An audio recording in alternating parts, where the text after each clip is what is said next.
Hello students, welcome back to the next session. As told in the previous session, we will be moving on to chapter 2, that is agricultural environment.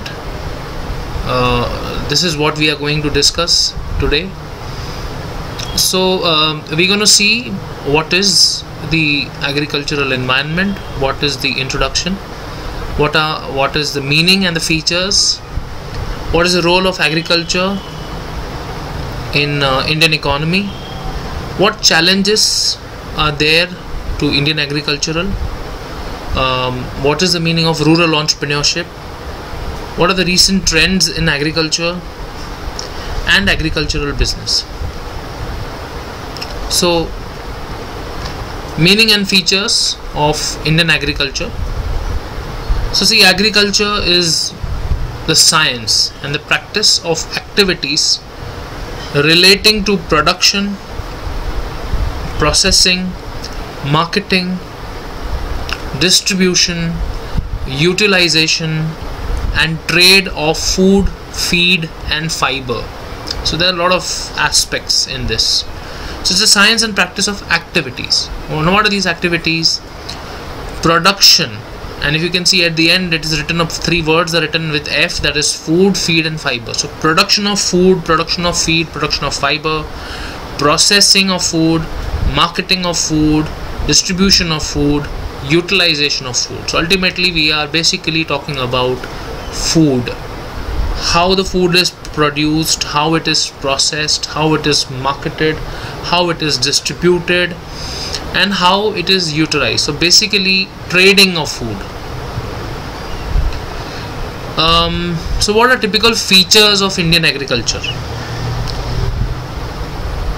Features of Indian agriculture include subsistence agriculture, pressure of population on agriculture, mechanizing of farming, dependence upon monsoon, variety of crops, predominance of food crops and seasonal patterns. So subsistence agriculture means we are dependent on production of goods on agriculture, production of food on agriculture. So that dependence is called as subsistence. Pressure of population on agriculture, which means there's so much population. We have already discussed we are close to 150 crores in population, and there's a lot of pressure on agriculture to serve this kind of a population. It's huge.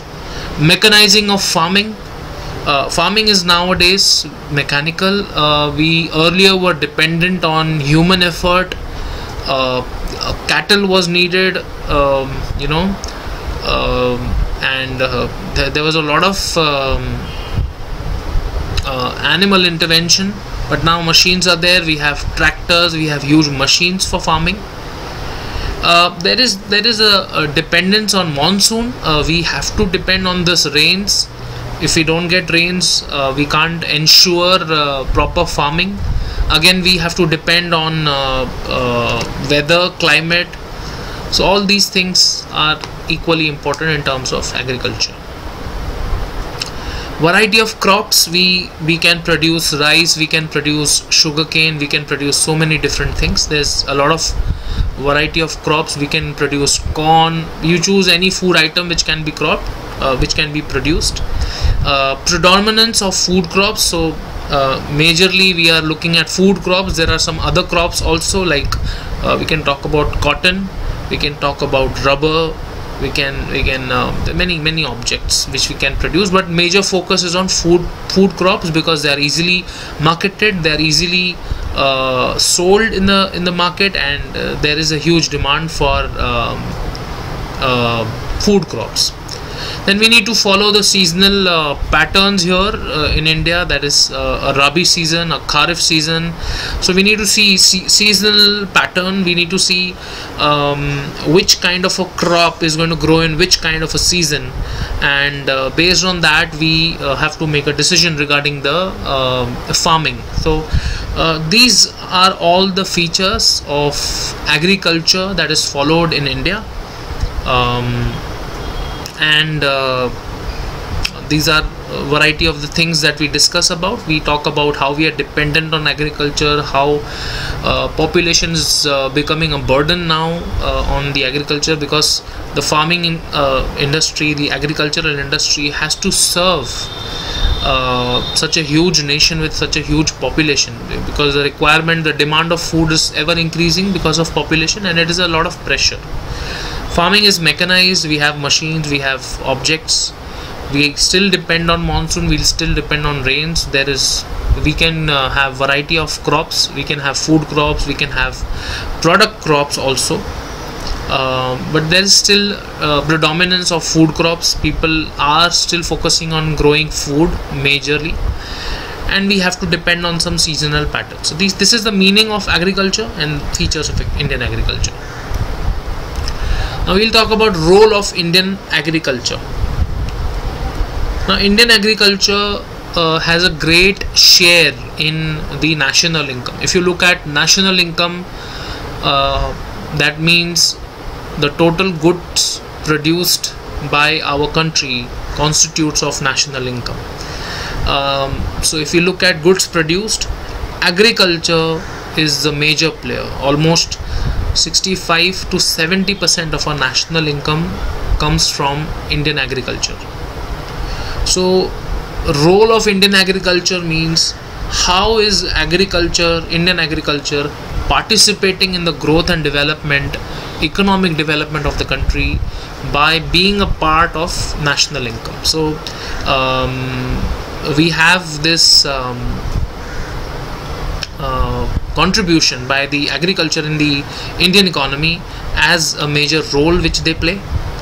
We provide food. Indian agriculture provides food to the country, so it's a major role. We are dependent. Largest employment providing sector.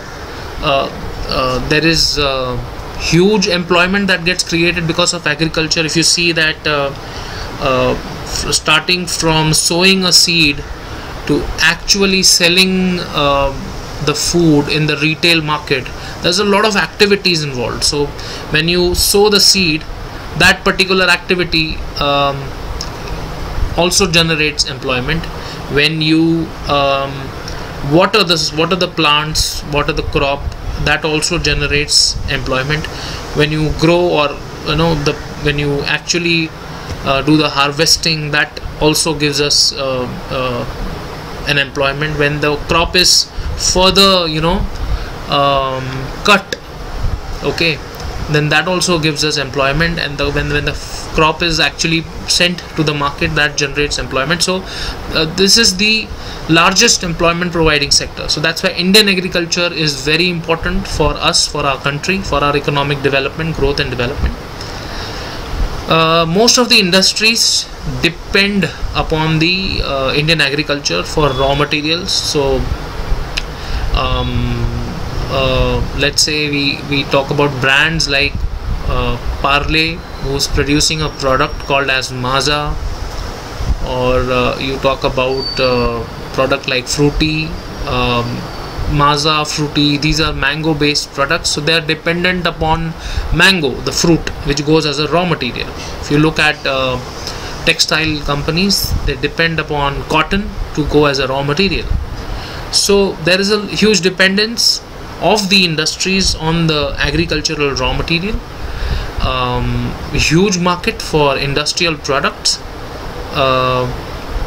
because industrial products like machines, tractors, excavators, all are needed by the Indian agriculture. So there's a huge demand there. Of course, international trade, our Indian produced food is traded internationally, even if you talk about mangoes alone, we are the largest exporter of Alfonso mango from India to abroad.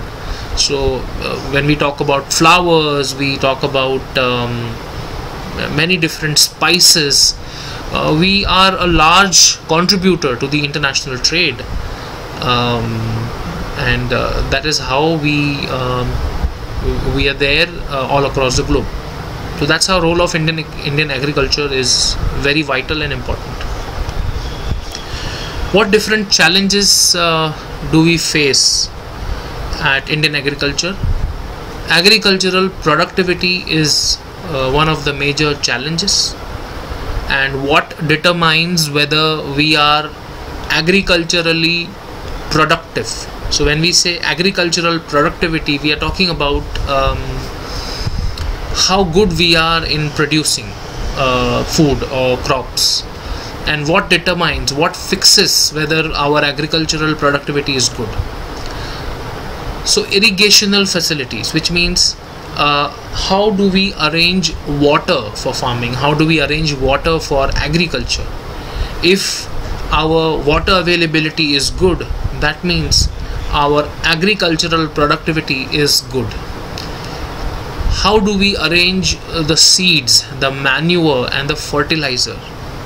That determines whether our agricultural productivity is good or not. So if our seeds should be made available at a cheaper rate in higher quantity, the manure must be available, the fertilizers must be available at a cheaper rate and in proper quality and quantity.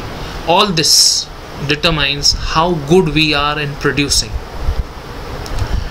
Then the availability of agricultural equipments.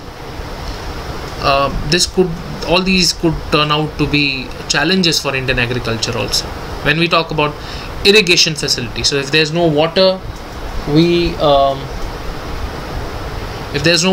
fail in producing crops. If there's no seeds or manure or fertilizers, we struggle in farming. If we don't have agricultural equipments, even then we face a lot of problems, and we have to involve into manual efforts.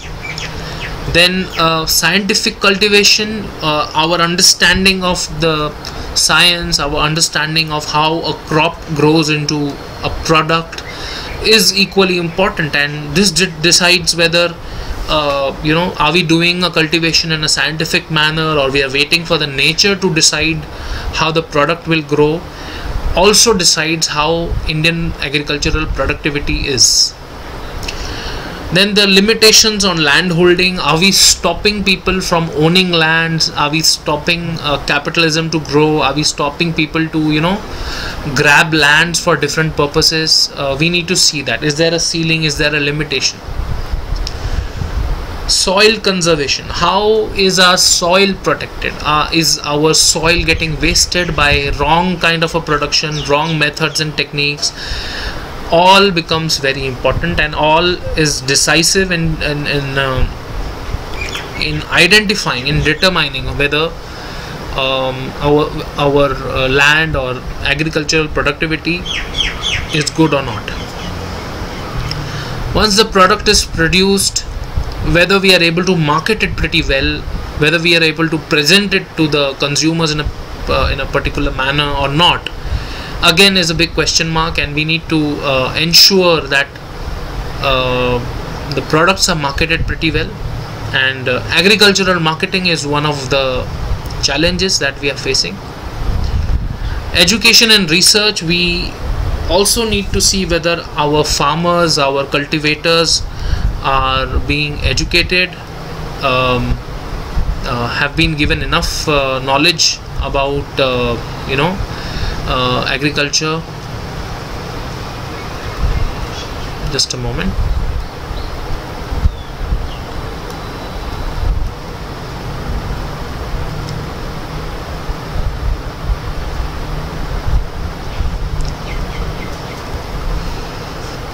Yeah, so how we are educated. Are we doing a lot of research in agriculture? Are we promoting research or not?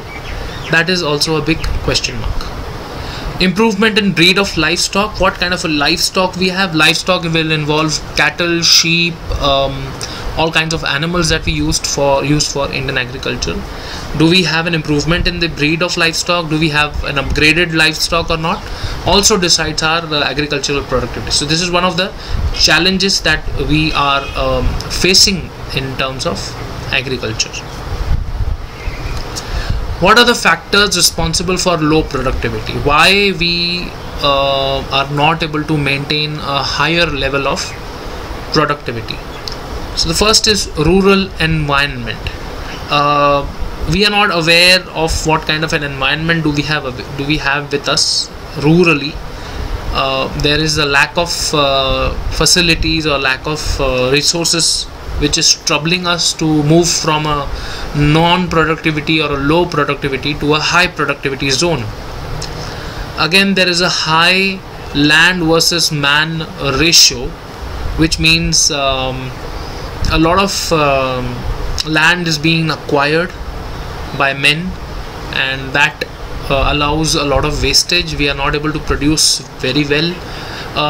Just imagine if there is 100 square feet of land which is available with 10 different farmers, and out of these 10, 8 are extremely productive and 2 are non-productive. We will be still able to make good productivity on 8 farmlands. But if all of this 100 square feet is owned by just one man, and if he turns out to be a non-productive person, we may end up wasting the whole land. So that's the whole concept of having high land-man ratio. Land is being degraded. We are dumping a lot of wrong stuff into the land. We are wasting land. We are spoiling land. We are cutting, chopping, doing different things with land. So this is a reason because of which there's low productivity. Farmers are taking away their own lives because of a lot of burden. There are very few farmers available. So the farming community is also getting tired. Their children, they are not interested in continuing agriculture as a career. They are looking at different avenues, and that's why farmers are not being existed further. So that is one of the reasons. Intelligent farmers are not there, so there's low productivity. Regular and inadequate credit and marketing facilities. They're not getting enough loans to purchase farming equipment, farming machines, and there are very few marketing facilities available with them. So this is one of the reasons for low productivity. They don't have any modern technology. They are still dependent on old ways of doing farming. So all of these are the reasons because of which we are ending up into a low productivity format. How to raise productivity? So we are basically talking about the one challenge that we just saw, that is agricultural productivity. What are the factors responsible for low productivity and how to improve it? So if we have proper rules and laws regarding land, owning land and land reforms, then something can be done. If we educate the farmers who are existingly working on different farmlands, then definitely productivity can be raised. If we use the land water properly, if we harvest water, protect water, and we use it in a very smart way, productivity can be used. If we provide them a package program where we support them, protect them, inform them, educate them, then productivity can increase. We teach them about crop production, we give them training, we give them loans, we give them marketing facilities, we encourage the producers, we do a lot of research and development into this area. Then all these measures will definitely move us into the right direction, and we'll be able to improve the agricultural productivity. These are the different measures that we can take in order to increase the productivity. So we'll talk about rural credit.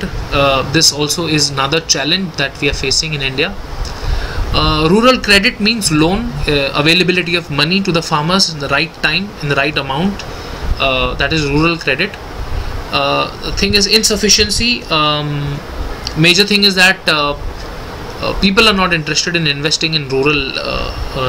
There are not enough banks, not enough organizations who work in this area where they want to give credit. So there's insufficiency and there's lack. There is non-availability. There's only one national organization working in this direction is NABARD, NABARD. You must have heard about that. There is inadequate amount of sanction, so there's lack of trust. We don't trust farmers enough. We give a lower sanction of amount. We do not provide them a higher sanction, we give them lesser amount. We don't pay attention towards poor farmers, we ignore them. There is once a loan EMI is due, it continues to move on. We don't provide them solutions, we do not settle accounts with these farmers.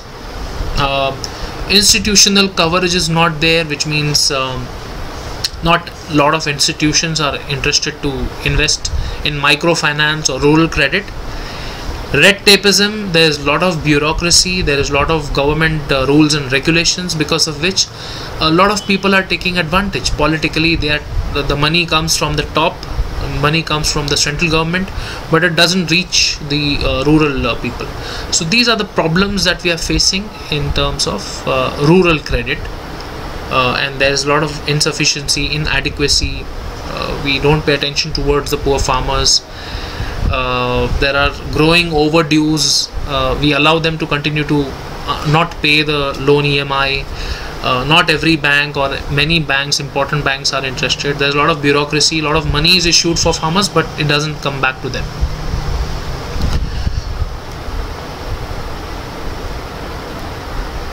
Okay, yeah, so we'll now talk about agricultural marketing. So there's problem of marketing also in India. That is, once the goods are produced, let's say rice is produced or any food grain is produced, how to market it? There's still a lot of non-clarity. People are not aware. There is a huge absence of common trade language. So rice is very widely produced in the eastern and the southern part of our country. So take from West Bengal to Odisha, to go to Tamil Nadu, go to Andhra Pradesh and Kerala.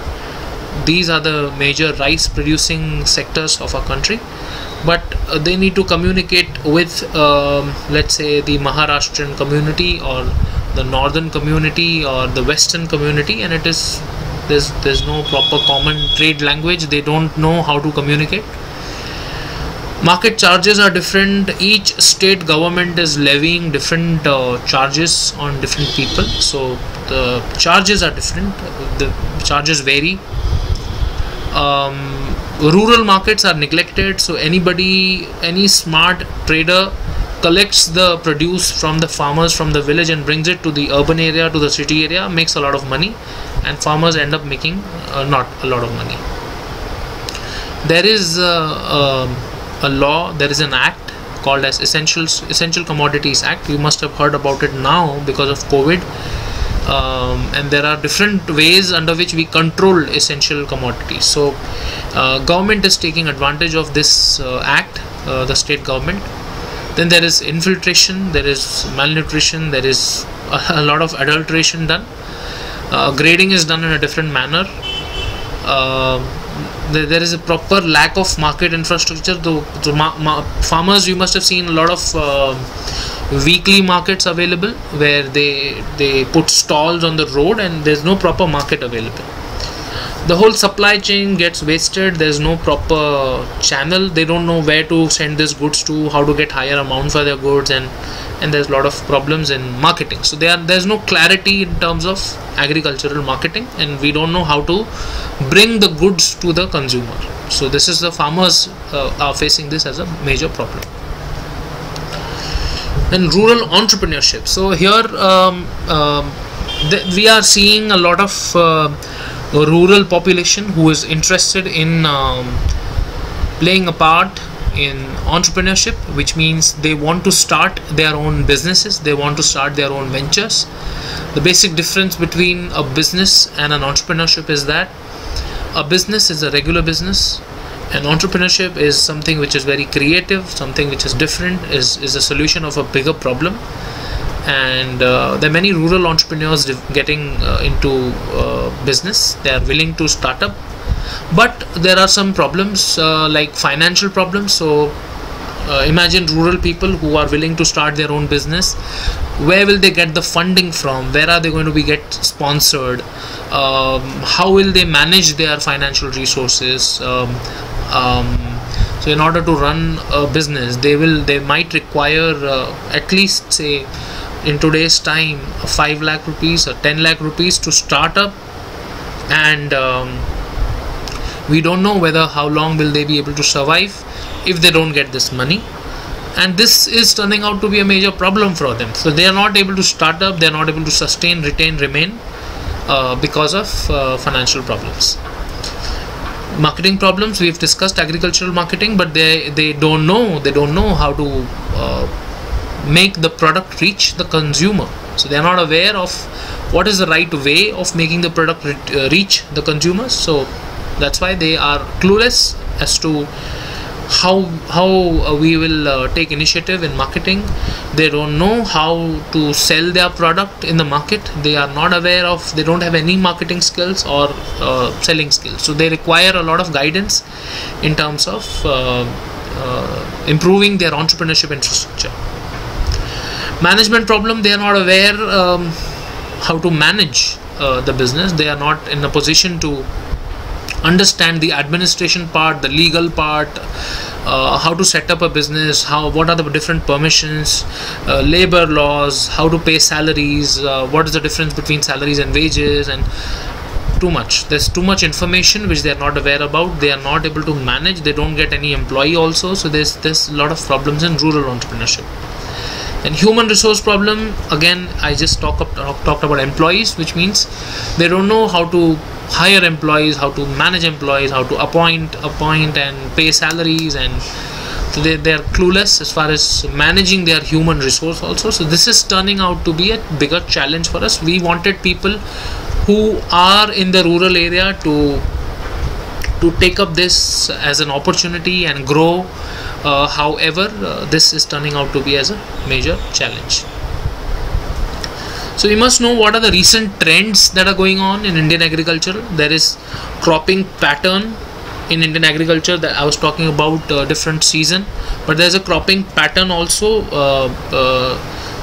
There are many cropping patterns. If you want to study, you can definitely take part. There is singular cropping, multiple cropping, alternate cropping. You can have a few crops all together. You can have 2 crops in a single farm. So there are different cropping pattern. You must understand that there is a limited farmland, and that there is a limited way to use it. And if we have a resource where we can plant some crops in between of the land and some crops on the border, the fencing of the land. So we have to smartly utilize that particular cropping pattern. Recently there's been a lot of technological inputs in agriculture in India. We have something called as e-Chaupal, which is run by a big company in India called as ITC. So they give a lot of technological inputs. There is a location that is set in a village where they can access computer, they can access knowledge. All this is there. Crop insurance is a new concept because of unpredictability of the climate. We don't know when it is going to rain, when it is going to storm. So farmers can insure their crop. They can pay the money, pay premium, and protect their crop. Water management techniques are there, and how to grow your own agricultural business is also there. These are different methods. These are the recent trends in agriculture that are coming up. So cropping pattern, technological inputs, then crop insurance, water management, agriculture business. These are the different recent trends. So this is where we come to the end of this chapter. We'll quickly go back and see what all we have seen in the last couple of minutes. So we started by the index of the chapter. We are talking about agricultural environment. We spoke about what is agriculture, Indian agriculture, what are different features. Then we spoke about role of Indian agriculture, spoke about challenges to Indian agriculture. We learned about agricultural productivity, why we have low productivity and what is the solution for increasing productivity. We learned about one major challenge of rural credit. What is the problem? Why we are not getting rural credit? We learned that there's a major problem of agricultural marketing. What is the problem? Why this is happening? We learned rural entrepreneurship is also another challenge that is here in India and why it is not able to grow. Finally, we saw some recent trends in Indian agriculture, different cropping pattern, water management, technological inputs and everything. With this, I come to the end of chapter 2. In the next session, we will be discussing about chapter 3, that is industrial environment. We'll talk about role of industry. We'll talk about the challenges, what is LPG, what is industrial policy resolution. We'll see what is MSME and recent trends. This is planned for the next session. Thank you so much for listening to me patiently. I'll catch you in the next session. Thank you.